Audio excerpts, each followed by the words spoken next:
getting ready to get and go into camp. Okay, so you want me to push the start button?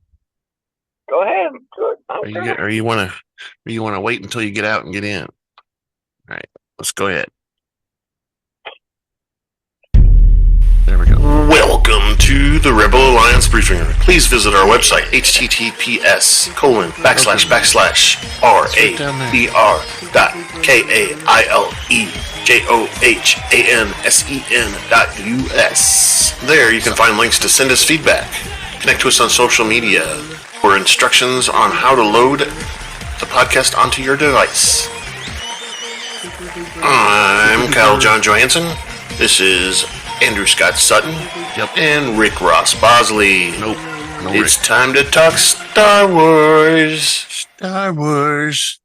Yeah, look at Scott. He's getting out of his vehicle, going shopping. Anyway, he'll be everywhere. He'll be available. I was looking at a sob like I had. Yeah, he'll be available, but Rick won't. Rick's got some family obligations. His girl. She's driving a minivan. Do I need to do this? And you give me a bounce. I'm walking with you. I'm gonna have the buggy. His daughter, not his girl. That sounds. She went to girls. Might get him in trouble with his wife if we said that too much. What? That, he's going to get his girl. That sounds bad. Daughter, girl. What? Why are you so determined? I don't want his wife to yell at me. All right. So today we're reviewing Star Wars Acolyte Season 1, Episode 5, called Night. The other episode was called Day. Now this one's called Night. And so we're going to do an unboxing. Oh, I got to get that ready still. And we're going to go through the episode. We're going to beg you for some feedback. And then we're going to talk about it and give our opinions. Right, Scott? Yep. Now. All right, so that means we're going to do an unboxing here in just a few minutes, for a few minutes, and then we'll get right into the episode cast and everything. If I can get this to work right. There it goes. Okay. So let's do some applause. Yay.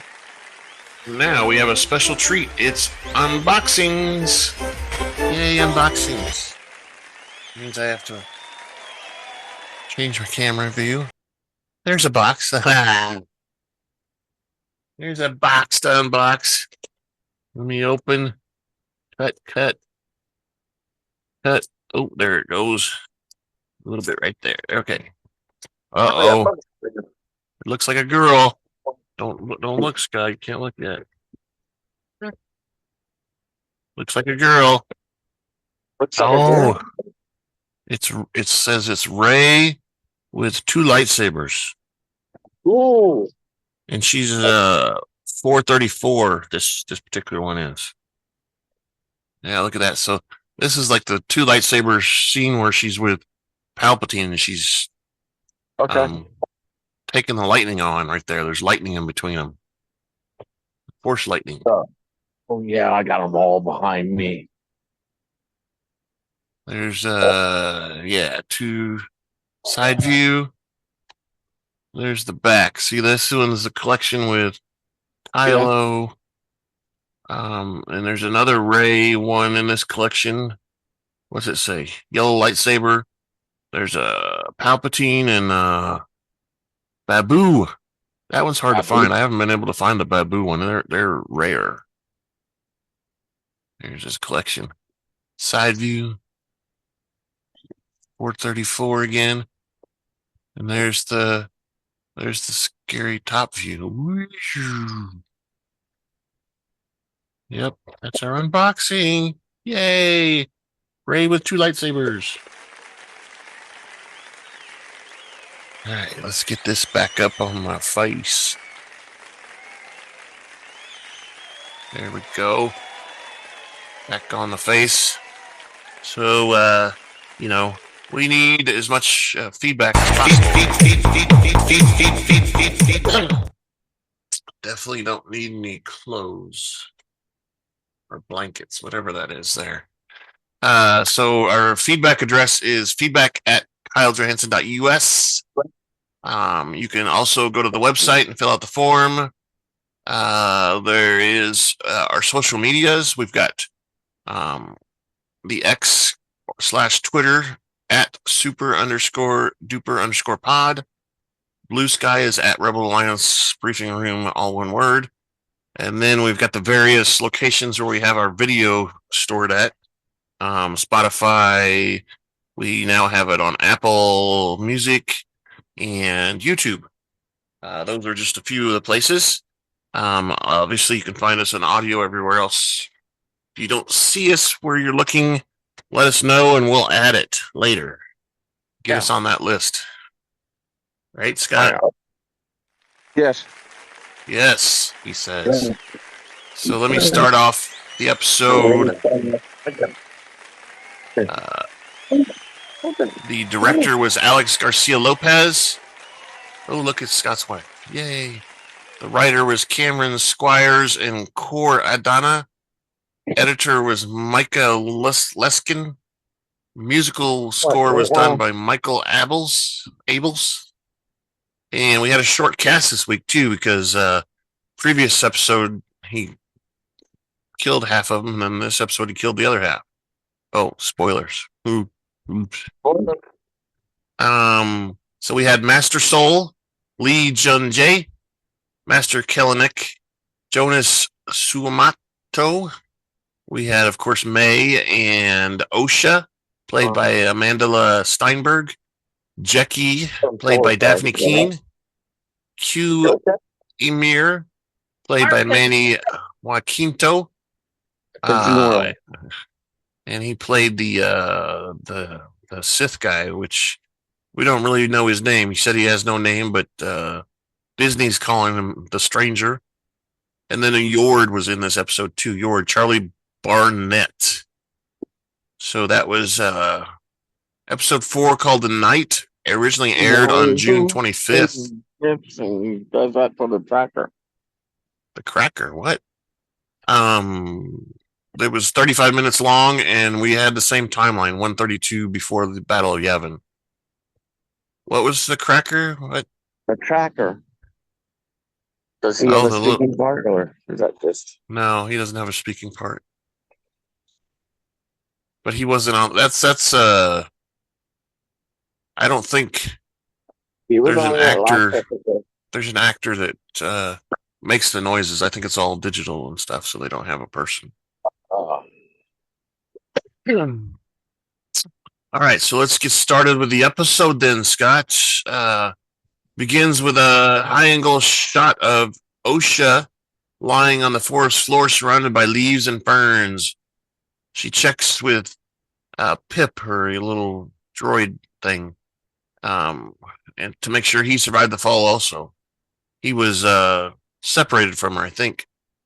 Making her way back to Kelnecca's shelter, she stumbles upon a deceased human Jedi.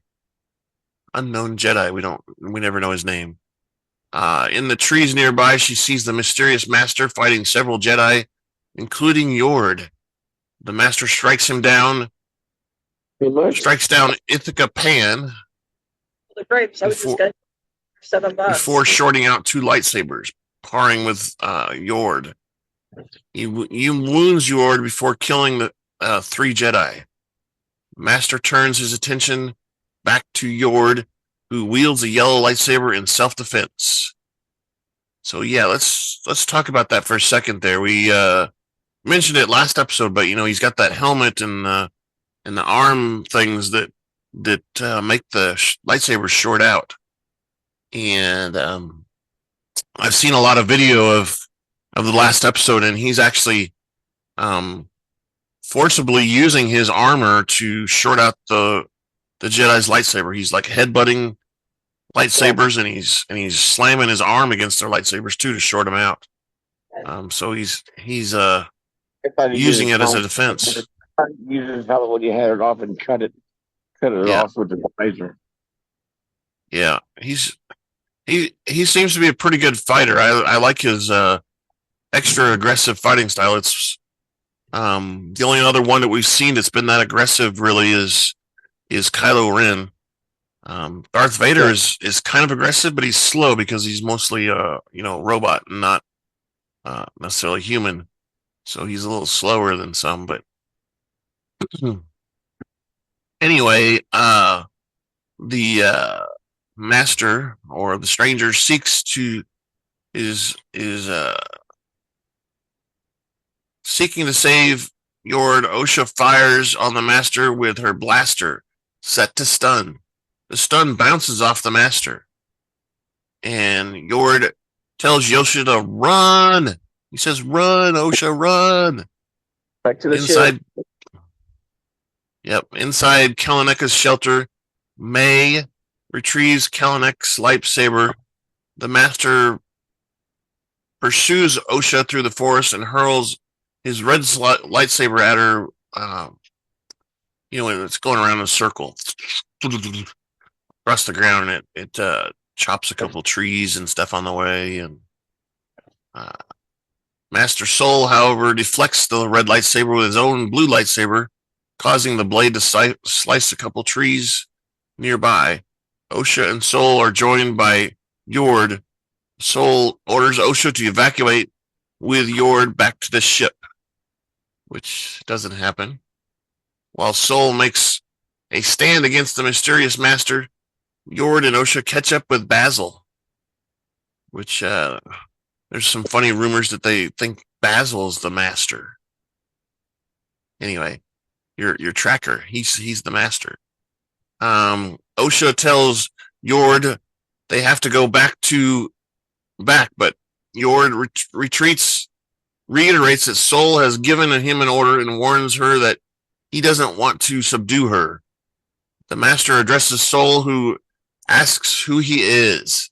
The master says he is surprised that Soul does not recognize him, prompting Soul to sense that he is familiar with his adversary, which is suspicious, right, Scott?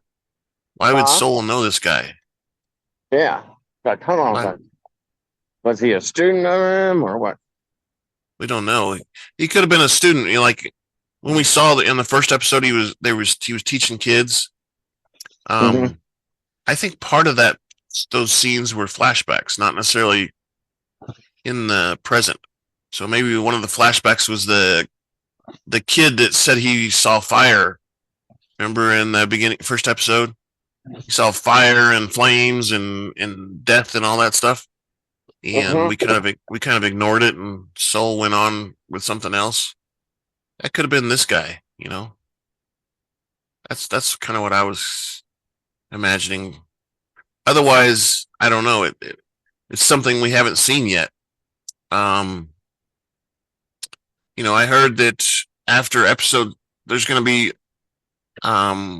more on episode 6 about what's going on, where we're going to do a flashback with Kelnecca and a few other things back to probably Osha's planet or whatever. But after that, they said the story's going in a new direction. So we'll see what happens there. But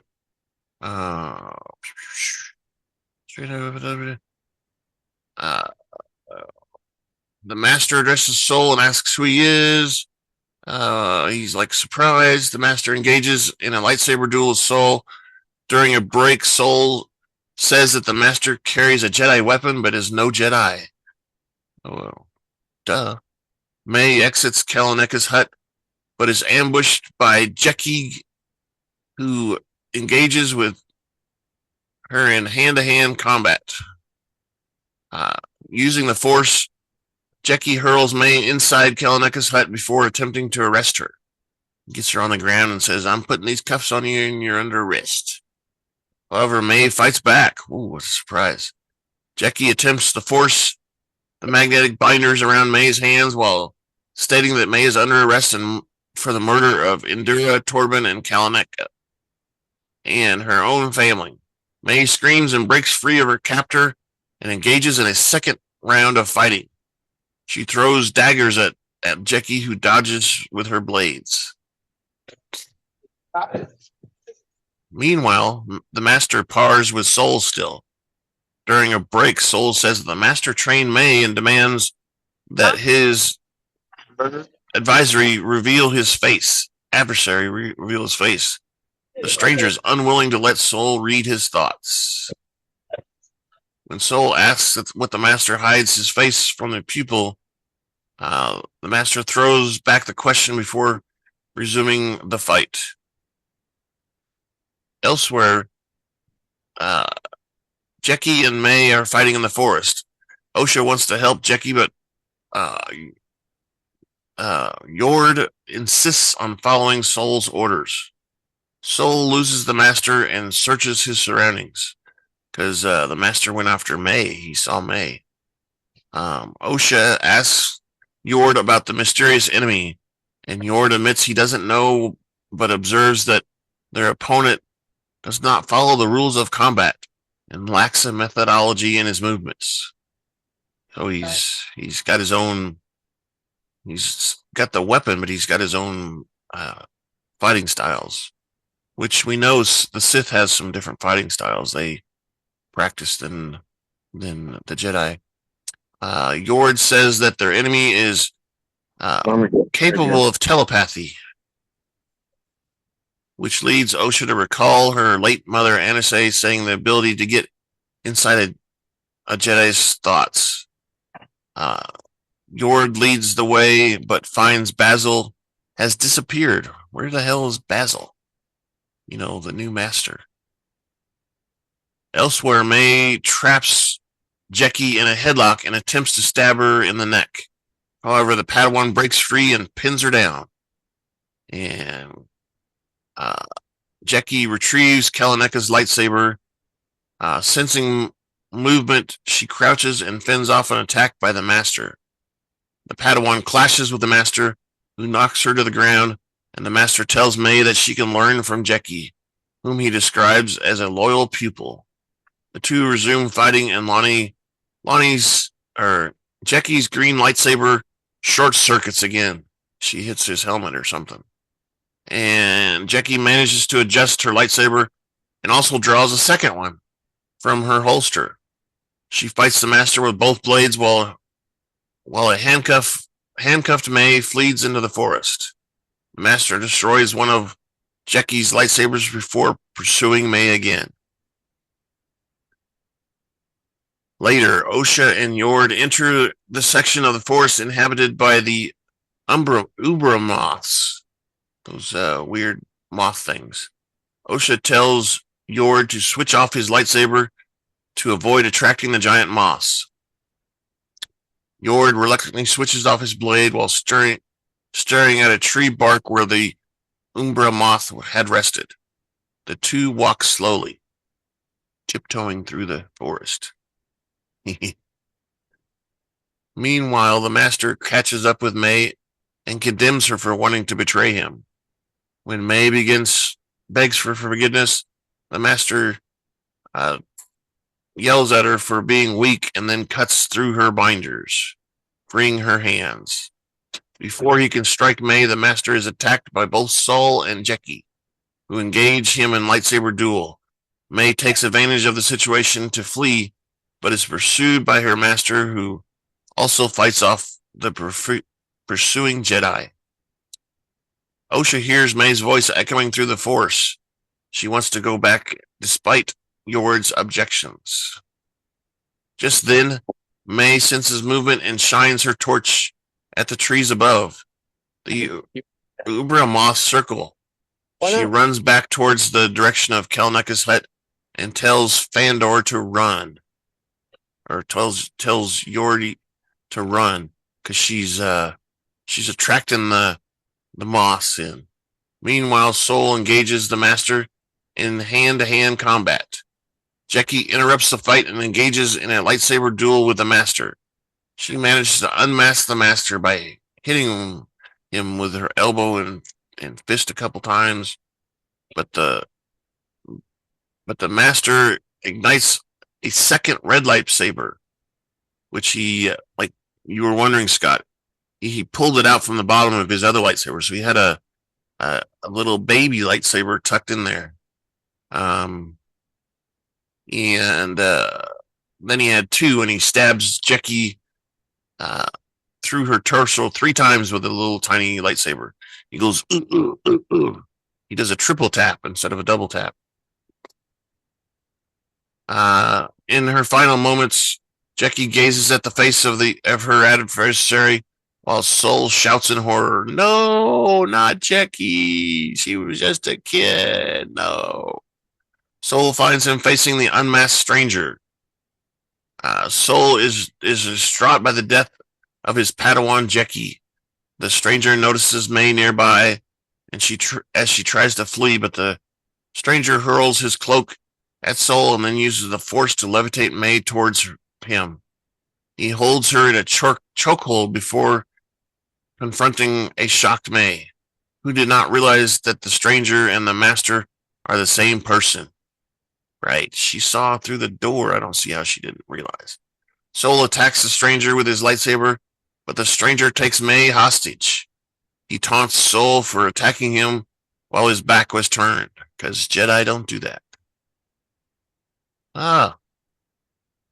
Soul scowls before dropping his lightsaber.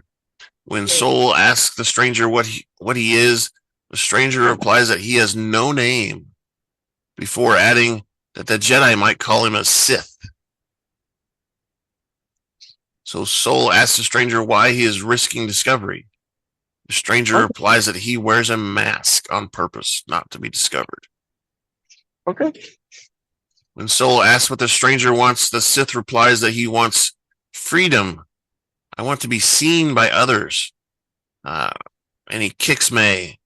He says that the Sith want the freedom to wield power without having to answer to the Jedi. The stranger says that he wants to train an acolyte. Since May went back on their deal, the stranger vows to kill everyone, including May. Everyone has seen him. The stranger says that it is the Jedi who make the rules, and the Jedi say that the Sith, like him, cannot exist. He vows to kill everyone who has seen his face. And Scott turns off the video. Before the stranger can deal with Soul and May, he is ambushed by Yord, who has grabbed his helmet, the stranger's helmet. Osha has also joined them. Yord recognizes the stranger from earlier encounter on Oleg when they went to staked out the apothecary shop. Taking advantage of Yord's shock, the stranger gains the upper hand. After fighting him in hand-to-hand combat, the stranger kills Yord by breaking his neck with his hands. He snaps his neck. Classic, what do we say, Navy SEAL move or something like that, huh? Snapping the neck. Osha manages to stun May from a distance with her, her gun that she's got. Pew! An enraged Soul fights the stranger in hand-to-hand combat. The two opponents are evenly matched. Soul gains an upper hand and attempts to strike the Sith down with his lightsaber. However, Soul is interrupted by Osha. What? The stranger takes advantage of the interruption to sow doubt in Osha about her former Jedi master. Soul counters that the stranger is twisted by darkness. He has no idea what he's talking about. The stranger responds that he has embraced his darkness and asks Soul what he has done with his darkness. Why does he assume Soul's got darkness? Jedi aren't supposed to have any darkness, right? They're all supposed to be light. Soul steps away from the stranger and deactivates his lightsaber. Just then, Pip senses movement in the trees above and alerts Osha. When Osha calls out to Soul, the Jedi says that the Jedi do not attack the unarmed. This prompts the stranger to taunt Soul about the perceived legalism of the Jedi. Osha tells Pip that she loves him before sticking him into the stranger's back. The droid acts as a beacon for several of the Umbra Moss who surround the stranger, and the stranger cuts down a few with his lightsaber, but the others carry him away into the forest. Where the two are alone, Osha asks Soul why She can't trust him and asks what he did in the past. Soul promises to explain everything to a stunned May, but is stunned by May. Okay. At dawn, as dawn reaches the jungle in the mountains, Osha approaches her sister May. When Osha asks what she has done, the Acolyte responds that she did what she had to for Osha and her family. Osha counters that May is selfish and blames her for all the lives that are lost. When May counters that the Jedi got what they deserved, Osha responds that the Jedi were more like a family than May ever was. May asks if Osha has forgotten their roots as witches. When May says the Jedi invaded their home on Brindok, Osha responds that she started the fire and would have perished if it not for the Jedi saving her. Ooh, look at those watermelons. They're huge. Them some big melons there, Scott. May responds to the Jedi having brainwashed Osha and turned her against her own sister. Uh-oh. That's a big chair. May offers to help Osha return to herself. She embraces Osha and affirms her with her love. Aww. She begs Osha to choose her over the Jedi. Tears streak down May's face. May says that both survived and only have each other. All for one and one for all. Something like that. However, Osha breaks free of May and holds her down in an arm lock. Osha denounces her sister as a criminal who must pay for her crimes. And Osha says that she has to come to arrest May for her crimes. When Osha says that May followed a false master, May counters that Osha is also following a false master. So Soul's an imposter? I don't know. She breaks free of Osha and holds her down. When Osha begs May to leave Soul out of this, May counters that Soul has led her into a life without a purpose and a family. The two sisters begin fighting. May uses the force powers to knock Osha to the ground.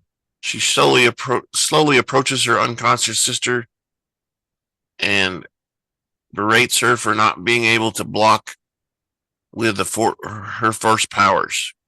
She retrieves a lightsaber and cuts off some of her own locks to look more like Osha. Meanwhile, the stranger breaks free of both Pip and the Umbra Moss. He walks into the forest. The Tyran scout Basil scurries past, tracking the sense of something else. Later, May, who is impersonating Osha, tends to Soul. When Soul asks where May is, the imposter claims that May has fled.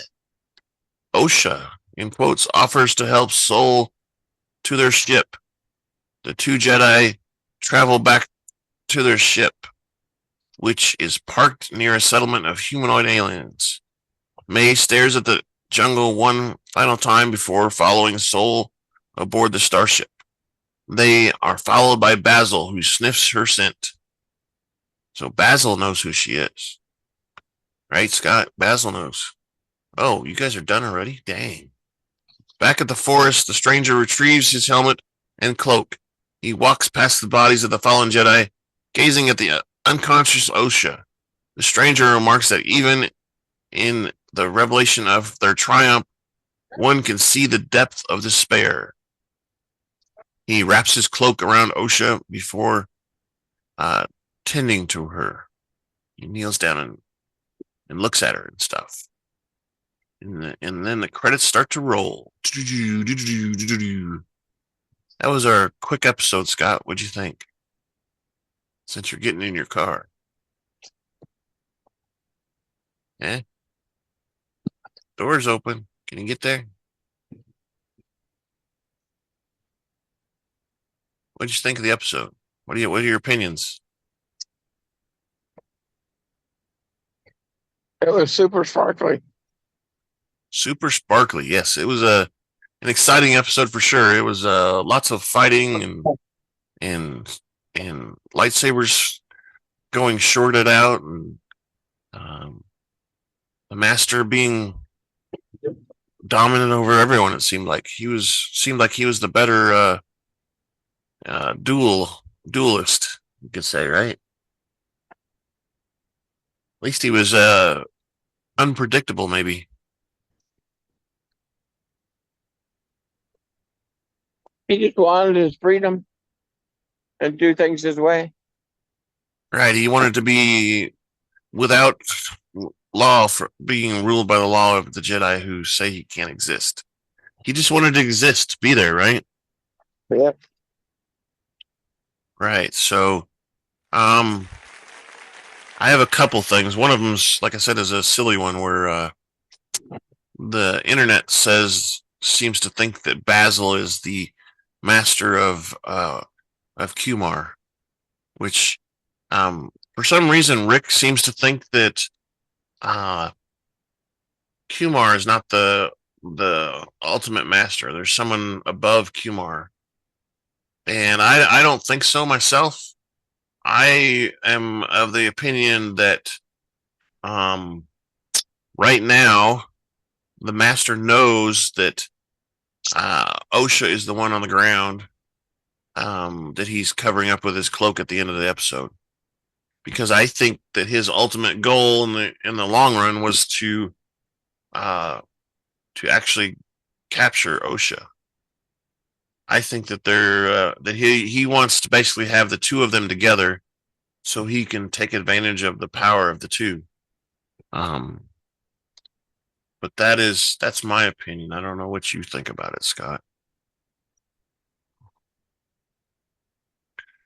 I know you're loading your truck. What are you getting so many buns for?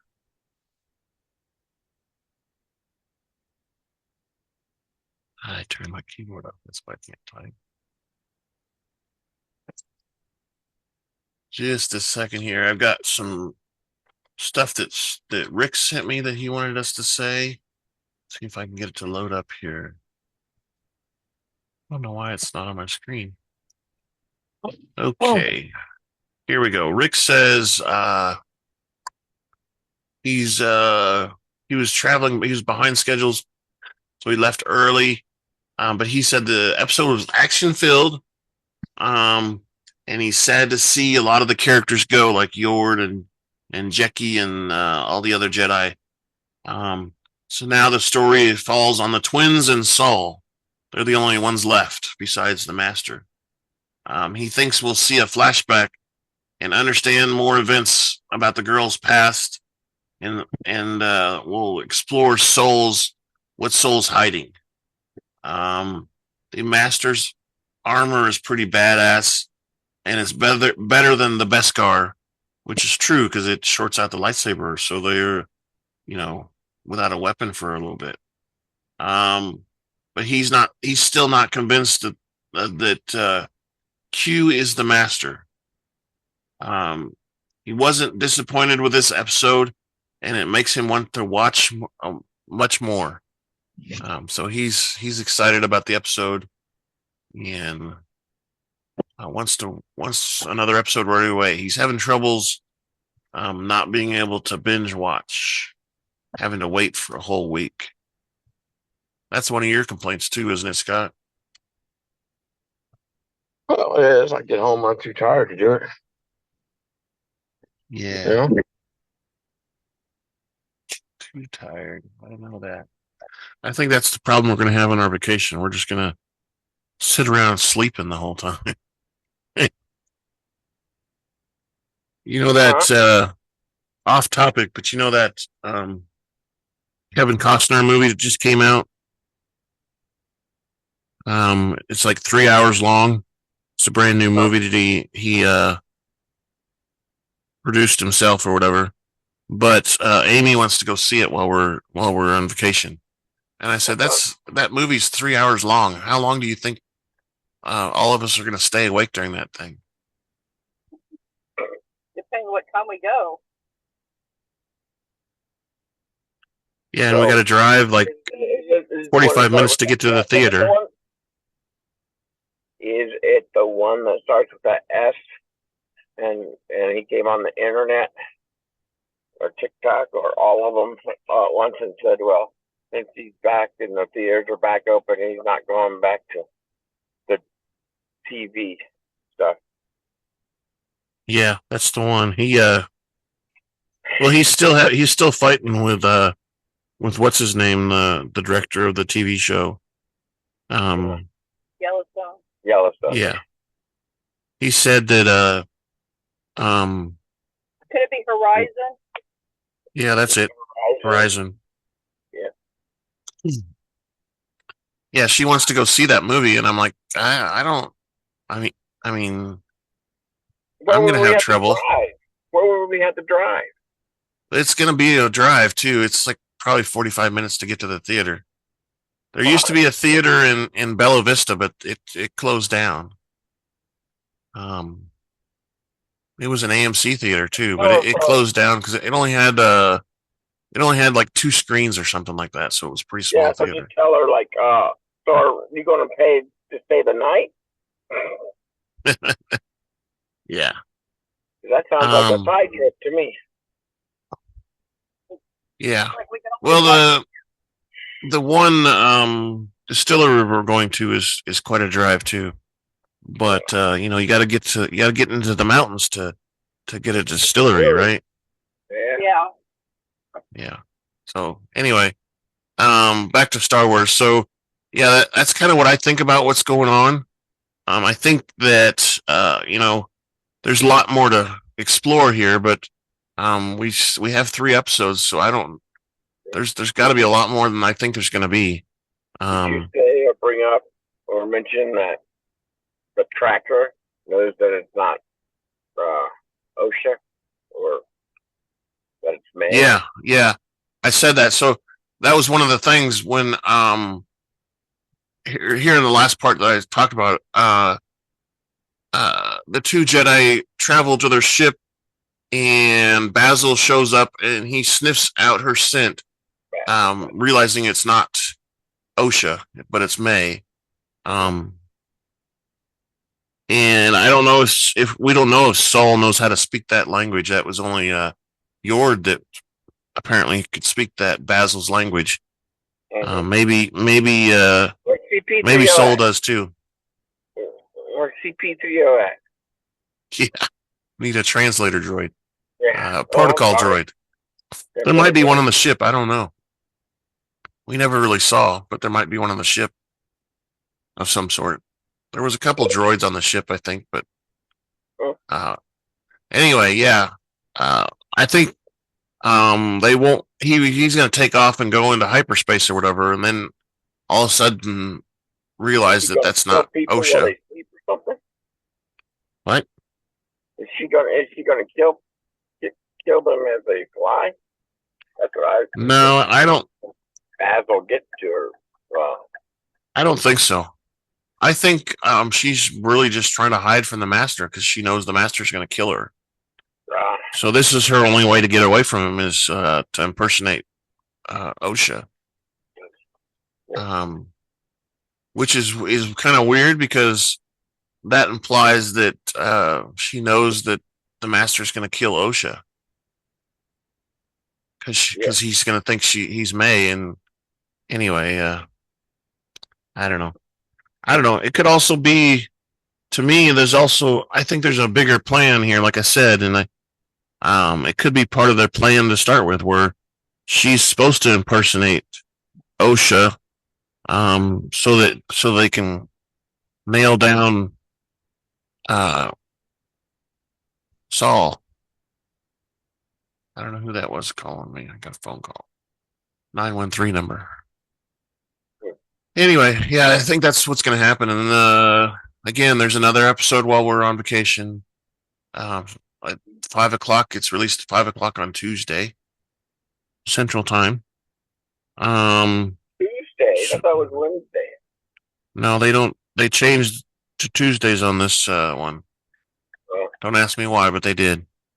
So Tuesdays, but it's before it was like at midnight, and now it's at 5 p.m. instead of midnight. Yeah. So, 5 p.m. somewhere. Exactly. 5 o'clock somewhere. Hopefully we'll find a. Watch even my shrivel up because you're singing country. You hater of country music. I don't hate it. I just don't like to listen to it for extended periods of time. I like rock and roll. I like it all. Classical, rock and roll, country. Yeah. The smash ups. I love the smash ups.